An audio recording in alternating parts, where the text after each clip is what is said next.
Hey, what's up everyone? I'm Jim LaBuda here, and today we're going to take a look at the golf swing of Sam Burns. Now, Sam Burns is the two-time defending champion of the Valspar Championship that starts tomorrow. Sam's got a lot of power in his golf swing. It's a very, very simple golf swing that a lot of us can learn from. So let's go ahead and start taking a look at his golf swing now. Very athletic setup position, but what I really like about this is as he begins his takeaway here, the first thing I want you to notice is as he starts taking the golf club away, the first thing he does is gets into that wrist set.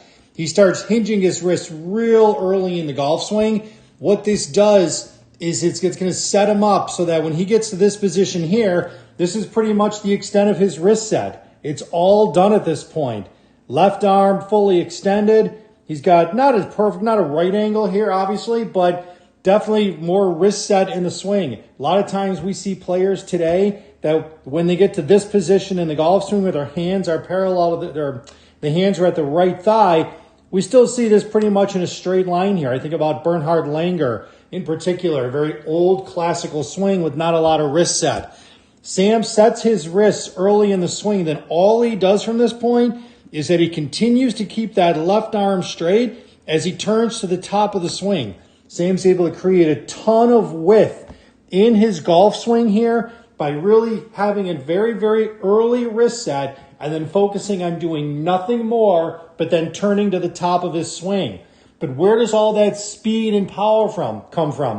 A lot of times people think that if you set your wrist too early in the swing, you're going to end up releasing too early, which is where you're going to lose that power.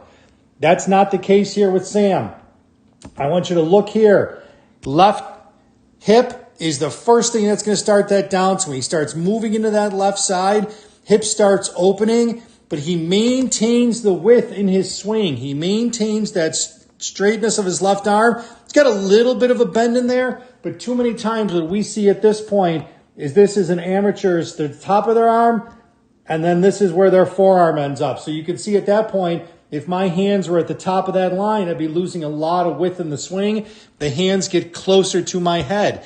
Sam maintains the width in his swing, and then as he gets down into impact here, this is where all the speed and power come from. You can see Sam's hands here at the trail thigh.